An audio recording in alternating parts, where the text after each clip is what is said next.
역대상 9장 35절, 10장 14절까지의 말씀입니다. 역대상 9장 35절, 10장 14절까지의 말씀입니다. 역대상 9장 35절 제가 먼저 읽겠습니다. 기브온의 조상 여이엘은 기브온에 거주하였으니 그의 아내의 이름은 마아가라. 그의 맏아들은 압도니요, 다음은 술과 기스와 바알과 넬과 나답과 그돌과 아히오와 스가랴와 미글롯이며, 미글롯은 시므함을 낳았으니 그들은 그들의 친족들과 더불어 마주하고 예루살렘에 거주하였더라. 넬은 기스를 낳고 기스는 사울을 낳고 사울은 요나단과 말기수아와 아미나답과 에스바알을 낳았으며, 요나단의 아들은 무릇바알이라. 무릇바알은 미가를 낳았고 미가의 아들들은 비돈과 멜렉과 다레아와 아하스이며, 아하스는 야라를 낳고 야라는 알레멧과 아스마웻과 시므리를 낳고 시므리는 모사를 낳고 모사는 비느하를 낳았으며, 비느하의 아들은 르바야요, 그의 아들은 엘르아사요, 그의 아들은 아셀이며, 아셀이 6 아들이 있으니 그들의 이름은 아스리감과 보그로와 이스마엘과 스가라와 오바댜와 하나니라. 아셀의 아들들이 이러하였더라. 블렛 사람들과 이스라엘이 싸우더니 이스라엘 사람들이 블렛 사람들 앞에서 도망하다가 길보아 산에서 죽임을 당하여 엎드러지니라. 블렛 사람들이 사울과 그 아들들을 추격하여 블렛 사람들이 사울의 아들 요나단과 아비나답과 말기수아를 죽이고 사울을 맹렬히 치며 활 쏘는 자가 사울에게 따라 미치매 사울이 그 쏘는 자로 말미암아 심히 다급하여 사울이 자기의 무기를 가진 자에게 이르되 너는 칼을 빼어 그것으로 나를 찌르라. 할례 맞지 못한 자들이 와서 나를 욕되게 할까 두려워하노라. 그러나 그의 무기를 가진 자가 심히 두려워하여 행하기를 원하지 아니하매 사울이 자기 칼을 뽑아서 그 위에 엎드려지니. 이 말씀은 사울이 스스로 자기 목숨을 끊었다는 뜻입니다. 5절, 무기 가진 자가 사울이 죽는 것을 보고도 자기가 칼에 엎드려져 죽으니라. 이와 같이 사울과 그의 세 아들과 그 온 집안이 함께 죽으니라. 이렇게 함으로써 사울 왕조가 다 이제 멸망하고 죽고 끝나게 되죠. 7절, 골짜기에 있는 모든 이스라엘 사람이 그들의 도망한 것과 사울과 그의 아들들이 다 죽은 것을 보고 그 성읍들을 버리고 도망하며 블렛 사람들이 와서 거기에 거주하니라. 이튿날에 블렛 사람들이 와서 죽임을 당한 자의 옷을 벗기다가 사울과 그의 아들들이 길보아 산에 엎드려졌음을 보고 곧 사울의 옷을 벗기고 그의 머리와 갑옷을 가져다가 사람을 블레셋 땅 사방에 보내 모든 이방 신전과 그 백성에게 소식을 전하고 사울의 갑옷을 그들의 신전에 두고 그의 머리를 다곤의 신전에 단지라. 길란 야베스 모든 사람이 블레셋 사람들이 사울에게 행한 모든 일을 듣고 용사들이 다 일어나서 사울의 시체와 그의 아들들의 시체를 거두어 야베스로 가져다가 그곳 상수리 나무 아래에 그 해골을 장사하고 7일간 금식하였더라. 사울이 죽은 것은 여호와께 범죄하였기 때문이라. 그가 여호와의 말씀을 지키지 아니하고 또 신접한 자에게 가르치기를 청하고 여호와께 묻지 않기 하였으므로 여호와께서 그를 죽이시고 그 나라를 이새의 아들 다윗에게 넘겨주셨더라. 아멘. 예. 할렐루야. 예. 오늘 아침에 과연 몇 분이나 나올까 첫 모임인데 이렇게 했는데 오늘 생각보다 많은 분들이 잘 나오셨고요. 또 아직 나오지 못한 분들도 권해서 우리 토요일 날 아침에 이렇게 모여서 기도하고 아점 먹고 또 성경을 배우고 전도하고 이렇게 오전을 이렇게 보내면 어떨까 하는 생각이 들었습니다. 네. 우리 준기가 요즘 은혜를 많이 받았군요. 그렇죠? 가장 높은 자리로 지금 맨 뒤에서 지금 올라가서 너무 멋져요. 그렇죠? 네, 제 주머니에 5만 원이 있었으면 오늘 줬을 텐데 주머니 5만 원이 없습니다.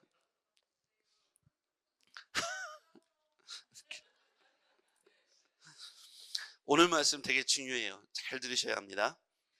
첫 번째, 여러분 이스라엘의 진짜 왕은 누구이실까요? 이 질문이에요. 이스라엘의 진짜 왕은 누구실까요? 사울입니까? 예, 이스라엘의 일대 왕은 사울 왕입니다. 우리가 알고 있는 사울 왕. 예, 이 사울 왕의 아들이 참 멋지죠. 사울 왕의 아들이 누굽니까? 요나단. 예, 기억하시죠? 요나단이 누구의 친구입니까? 다윗. 이렇게 연결되는데요. 오늘 이 본문에서 사울 왕의 몰락을 봐요. 아까 사울 왕이 스스로 자결하잖아요. 왜냐하면 이방인에게 자기의 몸을 내어줄 수 없다. 그래서 자결을 합니다. 그런데 이 이스라엘 왕이 누구신가 이 사울이 분명히 알았더라면 사울의 이렇게 비참한 몰락은 없었을 거라고 생각합니다. 이스라엘의 진짜 왕은 사울이 아니라 하나님이시다는 것을 기억해야 합니다. 네, 이것을 늘 기억해야 돼요. 자, 그러면 여러분에게 한번 질문해 볼게요. 여러분의 가정의 왕은 누구이십니까? 예, 아빠입니까? 아니죠. 하나님이십니다. 그럼 여러분의 사업장의 주인은, 사장은 누구이십니까? 예, 우리 교회 담임 목사님은 누구이십니까? 하나님이시죠. 그러니까 이거를 우리가 항상 기억해야 돼요. 우리는 맡은 자라는 거예요. 뭐라고요? 맡은 자. 예. 사울 왕이 내가 이스라엘을 하나님께로부터 맡은 자, 위임받은 청지기라는 의식이 있었더라면 그가 왕 노릇하지 않았겠죠. 그럼 맡은 자는 누구하고 상의를 해야 돼요? 자기를 보낸 주인하고 상의를 했어야 되잖아요. 오늘 성경에 한번 볼게요. 13절. 10장 13절이에요. 10장 13절 같이 읽어볼게요. 시작.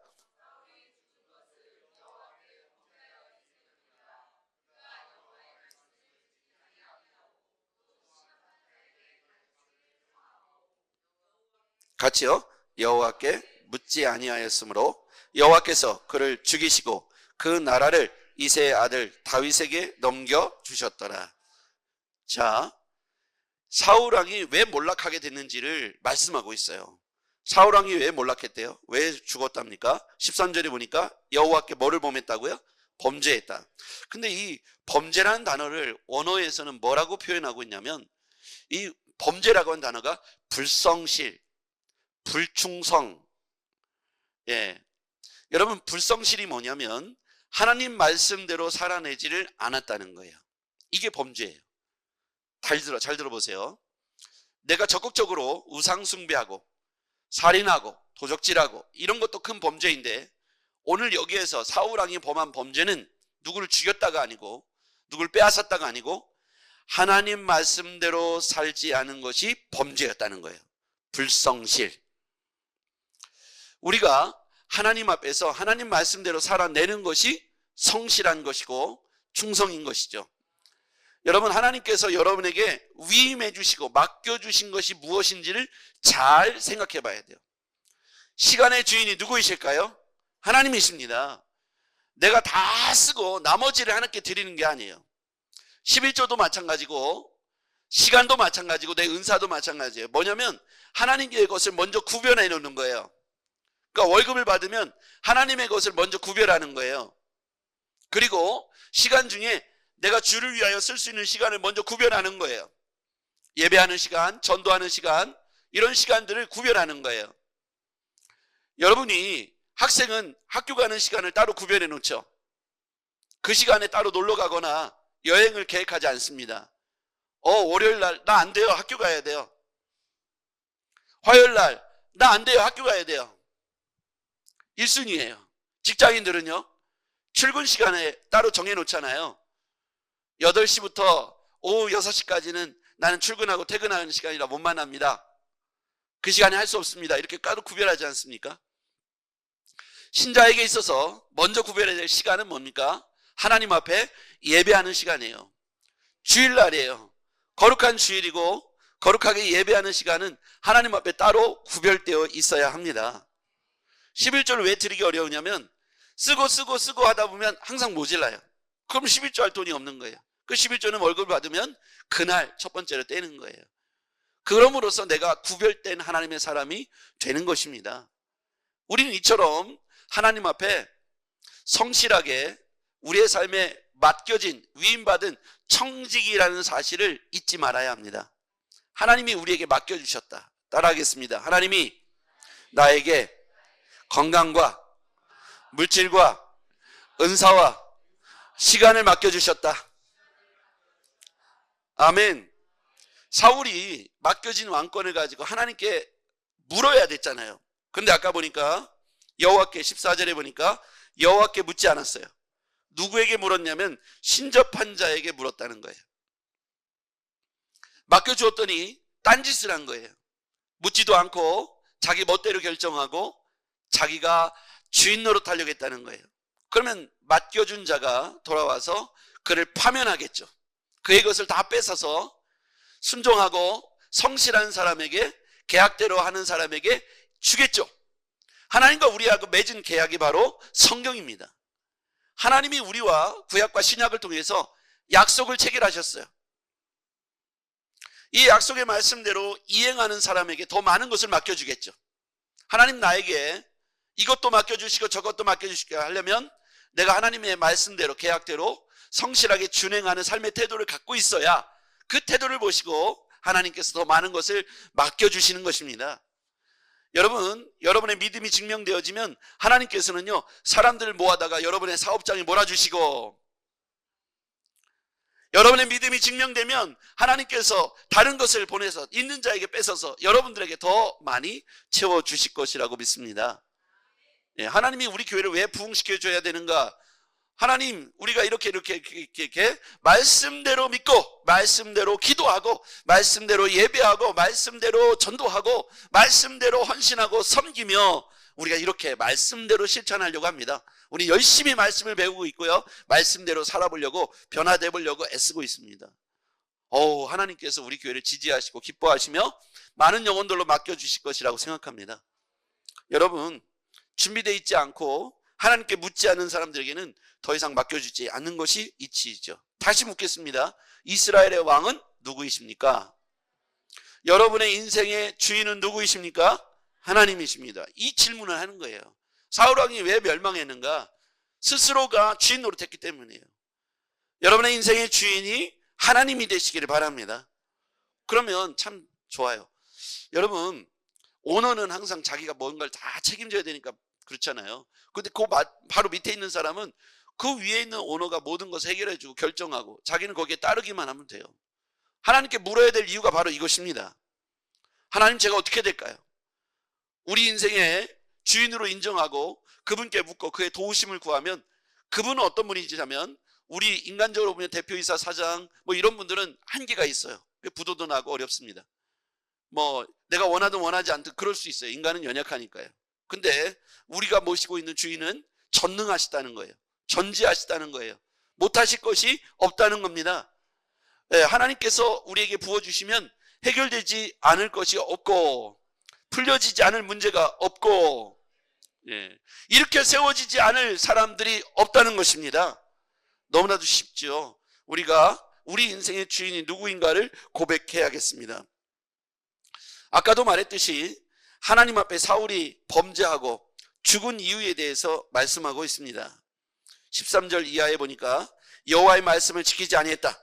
신접한 자에게 가르치를 청하고 여호와께 묻지 않았다. 그래서 하나님께서 그를 죽이고 그의 나라를 이새의 아들 다윗에게 넘겨주었다는 사실입니다. 이 세 가지가 명확한 죄의 원인이에요. 가장 핵심은 뭡니까? 하나님을 하나님으로 인정하지 않았다는 것이죠. 우리는 신실하신 하나님 앞에서 다시 우리가 신실한 태도를 가지고 주의 말씀대로 살아가야 하겠습니다. 하나님과 우리 사이에 맺은 이 계약, 이 언약을 우리 편에서 성실하게 이행해야 한다는 거예요. 하나님은 신실하셔서 하나님은 늘 성실하세요. 반면에 우리가 상황과 환경에 따라서, 인간관계에 따라서 우리의 원칙이 흔들리기 때문에 어느 때는 기쁨이 충만하다가 어느 때는 낙심하고 좌절하고 절망하게 되는 것이죠. 여러분, 여러분의 인생에 길게 놓게 보면 우리가 모든 일에 최선을 다하고 충성을 다하고 성실하지만 결국 하나님이 도우시지 않으면 우리의 노력이 어느 날 수포로 돌아가게 되더라고요. 그러므로 여러분, 하나님 앞에 성실하기를 바랍니다. 하나님 앞에 성실합시다. 따라하겠습니다. 하나님 앞에 말씀대로 성실하자. 할렐루야. 되게 중요해요. 우리가 하나님 앞에서 복의 사람이 되기 원한다면 오늘 내가 하고 있는 일도 되게 중요해요. 근데 그것을 도우시고 지지하시고 힘을 불어넣으시고 그걸 되게 하시는 전능하신 하나님 앞에 내가 우선순위에 있어서 먼저 말씀대로 말씀 앞에 성실하기를 바랍니다. 그랬더니 하나님께서 도우시는데 이루 말할 수 없는 능력으로 도우시더라고요. 그러니까 우리가 생각할 때 그게 되겠어 하는데 하나님 편에서는 충분합니다. 하나님이라면 충분합니다. 네, 우리가 그게 되겠어 라고 하는 건 내 생각이에요. 내 기준이에요. 내 경험입니다. 내 이성적이고 생각이에요. 하나님이면 충분합니다. 따라하겠습니다. 하나님이면 충분합니다. 할렐루야. 예, 그렇게 하면 돼요. 그 병이 낫겠어? 아니, 하나님이면 충분합니다. 야, 이 묶여있는 문제가 더 풀어지겠어? 하나님이면 충분합니다. 예, 사울은요, 그 중간에 돌이킬 수 있는 기회가 있었어요. 그런데도 이 사람이 하나님 앞에 회개의 기회를 놓치고 계속 다윗을 미워하고 다윗을 죽이려고만 해요. 탐욕과 욕심에 차여서 왕이 누구이신지, 진짜 왕이 누구이신지, 자기를 세운 분이 누구이신지, 자기를 보낸 이가 누구이신지를 까먹고 나니까 기회를 놓쳐버렸어요. 여러분, 지금이 어쩌면 여러분과 우리 교회와 우리 이민족을 향한 하나님의 기회의 때인지 모릅니다. 이 기회를 잘 잡으시길 바랍니다. 하나님 앞에 단단하게 세워지는 계기가 되기를 바랍니다. 마침내 하나님께서는 이 사울을 패하시지만 누구를 역사에 등장시켜요? 다윗이죠. 하나님은 이렇게 사울이 마음에 들지 않으셨고 불순종이 범죄로 인하여 징계하시고 하셔야 했지만 하나님은 다윗을 준비하셔서 하나님 편에서의 약속을 신실하게 이행하신다. 남겨진 다윗을 통해서 하나님이 약속을 성실하게 이행하신다는 거예요. 하나님은 포기하지 않으신다는 겁니다. 따라하겠습니다. 하나님은 나와 내 가정과 우리 교회를 끝까지 포기하지 않으신다. 아멘. 지금이 우리가 딱 은혜 받을 만한 때입니다. 다시 회복할 때입니다. 다시 하나님 앞에 은혜의 백성으로 서시기를 바랍니다. 오늘 말씀이 그걸 가르치는 거예요. 다시 한번 여러분에게 중요한 질문을 할게요. 여러분, 이스라엘 왕은 누구이십니까? 이스라엘의 전쟁은 누가 하십니까? 여러분의 인생의 주인은 누구이십니까? 하나님이 여러분에게 시간과 물질과 은사를 주셨습니다. 그것을 먼저 구별하여 하나님께 드리십시오. 그러면 하나님께서 여러분의 인생을 전적으로 도우실 것입니다. 오늘 이것이 그분이 내가 너의 주인이야, 내가 너의 주인이야, 내가 이스라엘의 왕이었듯이 내가 대한민국의 대통령이고 이 교회 담임 목사고 우리 회사의 사장님이며 우리 가정의 주인이고 호주가 되신다. 우리가 이것을 고백하지 않으면 내가 그 자리에 앉아서 주인 노릇하는 거예요. 그때 내가 위기에 처하게 되는 겁니다. 여러분, 여러분의 인생의 주인을 하나님께로 맡기십시오. 그렇게 인정할 때가 가장 행복할 때입니다. 여러분의 걱정이 내 걱정이 아니고 우리의 걱정이 안 되는 것은 그분이 주인이기 때문이죠. 그분이 고민하시고요, 그분이 능력을 행하시고 나는 그저 맡은 천재, 내게 주신 시간과 물질, 재능을 따라서 오늘을 열심히 사는 것입니다. 예, 그러다 보면 하나님께서 동행하시고 지지하시고 하나님의 기쁘신 뜻 가운데 언제 역사하시냐면 우리의 믿음을 보시고, 따라하겠습니다. 우리의 믿음을 보시고. 예, 그런데 성경은 작은 믿음, 겨자씨만한 믿음만 있어도 이 믿음을 보시고 우리에게 도우시는 그 타이밍을 잡으시는 거죠. 그러면서 기적이 나타나고 치유가 나타나는 순간에 예수님께서 꼭 이렇게 말씀하셨어요. 딸아, 너의 믿음이 너를 구원했노라. 아들아, 너의 믿음이 너를 구원했노라. 너의 믿음이, 우리의 믿음이 오늘 우리의 삶에 변화를 일으키고 응답을 낳고 우리의 삶에 놀라운 기적을 낳는 것이 우리의 믿음으로부터 출발된다는 거예요. 작은 믿음, 겨자씨만한 믿음일지라도 여러분 주님 앞에 내모이길 바랍니다. 첫걸음은 뭐냐? 내 인생의 주인이 누구인가를 고백하는 것이 그 첫걸음입니다. 여러분의 인생, 시간, 물질, 은사, 여러분의 비전과 꿈, 여러분만을 위해서 설계하고 나만을 위해서, 우리 가족만을 위해서, 내 자식만을 위해서 설계했던 꿈과 비전이 하나님이 주인이시니까 하나님께로 먼저 고백하고 그리고 우리의 인생을 주인 되신 주님께서 허락한 만큼 성실하게 누리시기를 바랍니다. 기도하겠습니다. 전능하신 아버지 하나님 감사합니다. 오늘 말씀을 통해서 인생의 주인이 이스라엘의 왕이 누구이신지 질문을 받았습니다. 우리가 더 이상 왕 노릇하지 않게 도와주시고 주인께서 우리에게 왕이 되시고 우리의 회사와 우리의 가정과 우리 교회의 주인 되시는 하나님임을 고백하게 도와주시옵소서. 그래서 우리가 살고 먹고 마시고 행하는 모든 일들이 그의 나라와 영광을 위하여 살게 하여 주시옵소서. 예수님의 이름으로 기도합나이다. 아멘.